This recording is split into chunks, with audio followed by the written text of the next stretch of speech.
దివంగత వంగవీటి రంగా కుమార్తె ప్రస్తుతం రాజకీయ అరంగేట్రం చేస్తున్నట్టు పెద్ద ఎత్తున ప్రచారం జరుగుతుంది. ఈ నేపథ్యంలో ఈ రోజు ఉదయం వంగవీటి రాధా జయంతి సందర్భంగా ఆమె నివాళులర్పించారు. ఈ రోజు కొన్ని కీలక కార్యక్రమాల్లో కూడా పాల్గొనబోతున్నారు. ప్రస్తుతం ఆశాకిరణ్ ఉన్నారు, వంగవీటి ఆశాకిరణ్ మాట్లాడదాం. మేడం, ఏంటి మేడం, మీరు రాజకీయ అరంగేట్రం చేయబోతున్నారు కాబట్టి ఈ రోజు ప్రజల్లోకి వెళుతున్నారని ఒక ప్రచారం జరుగుతుంది. ఏంటి మేడం? ఇవాళ ఏ రాజకీయ అరంగేట్రం చేయట్లేదండి. ప్రస్తుతానికి ఏంటనంటే రాధారంగ మిత్రమండలి సభ్యుల్ని కలుసుకోవటము, రంగా గారి అభిమానులు కలుసుకోవటం అనేది జరుగుతుంది. పాలకుల్లో కాపు వనభోజనాలు జరుగుతున్నాయి. ఆ సందర్భంగా వీళ్ళందరినీ కలుసుకుంటాను. ఏంటనేది ఫ్యూచర్ ప్రణాళిక తర్వాత నేను చెప్తాను. అంటే రాజకీయాల్లో రావాలని ఇంట్రెస్ట్ ఉందా? దానిలో భాగంగానే ఇన్ని రోజుల తర్వాత మీరు బయటకు వచ్చారా? ప్రజాసేవ అనేది ఫస్ట్ అండి, ఫస్ట్ ప్రయారిటీ ప్రజాసేవ. ఆ తర్వాత రాధారంగ మిత్రమండలి పెద్దలు ఏ సలహా ఇస్తే దాని ప్రకారం నా డైరెక్షన్ ఉంటుంది. అంటే గతంలో కూడా మొన్న ఎన్నికల సందర్భం కూడా మీరు రాజకీయాల్లోకి వస్తారు, ఎలక్షన్లోకి వస్తారని ప్రచారం జరిగింది. ఇప్పుడు ఎన్నికలు లేవు, కానీ ఇప్పుడు ఎందుకు రావాలనుకుంటున్నారు ప్రజల్లోకి? మా ఫ్యామిలీ ఎప్పుడూ ఉందండి. కాకపోతే నాకు పర్సనల్ రెస్పాన్సిబిలిటీస్ మూలంగా ప్రజల్లోకి పబ్లిక్ లైఫ్ నుంచి కొంచెం దూరంగా ఉన్నాను. కానీ ఇక మీదట డెఫినెట్లీ నేను పబ్లిక్ లైఫ్లో ఉంటాను. మా రాధారంగ మిత్రమండలికి నేను ఎప్పుడు తోడుగాను ఉంటాను. డెఫినెట్లీ స్ట్రెంగ్తన్ చేస్తాను ఆ టీంని. దట్ ఈస్ ఎజెండా అండి. మీ బ్రదర్ ఆల్రెడీ రాజకీయాలు ఉన్నారు, తెలుగుదేశం పార్టీలో ఉన్నారు, యాక్టివ్గా ఉన్నారు.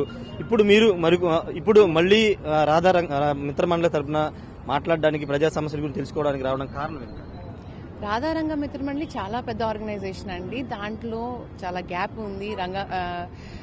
రంగా గారు ఆయన బతుకున్నంతకాలం ఆయన ఆర్గనైజేషన్ ని స్ట్రెంగ్తన్ చేశారు. రాధా గారు ఇప్పుడు ఆయన కూడా ఆర్గనైజేషన్ స్ట్రెంగ్తన్ చేశారు. కానీ ఇంకా దాంట్లో గ్యాప్ ఉంది. ఆ గ్యాప్ నింపడానికి అని చెప్పి నా తరఫు నుంచి నేను ఒక ప్రయత్నం చేస్తున్నాను.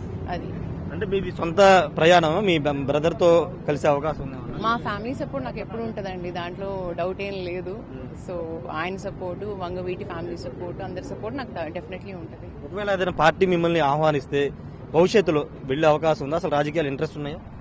రాధారంగ మిత్రమండలి పెద్దల సలహా సూచనల మేరకు వాళ్ళు రావాలి అని అంటే తప్పకుండా వస్తానండి. అది ఏ పార్టీ అనేది వాళ్ళ డెసిషన్ బట్టి నేను ఫైనల్ గా ఫ్యూచర్ లో డెసిషన్ తీసుకుంటాను. ఇప్పుడైతే రాజకీయాలు అయితే సంబంధం ఇప్పటికి పబ్లిక్ లైఫ్, చారిటీస్ మీద నా ఫోకస్ అండి. రాధారంగ మిత్రమండలిని స్ట్రెంగ్తన్ చేయటము, రంగా గారి అభిమానుల్ని ఒక దాటికి తీసుకురావటము, వాళ్ళకి నేను ఉండాను అని చెప్పి ఒక స్ట్రెంగ్త్ అనేది నేను పోర్ట్రే చేయాలని చూస్తున్నాను. రంగా గారి అభిమానులకి ఏం చెప్పాలనుకుంటున్నారు? రాష్ట్రంలో ఉన్నటువంటి రంగా గారి అభిమానులు మీరేం చెప్పాలనుకుంటున్నారు?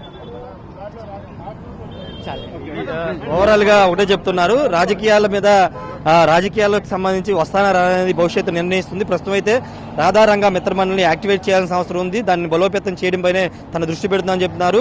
రాజకీయాల్లో వచ్చే అంశం గురించి భవిష్యత్తులో రాధారంగ మిత్రమండలితో మాట్లాడి చర్చించి పెద్దల నిర్ణయాన్ని బట్టి నడుచుకుంటాను.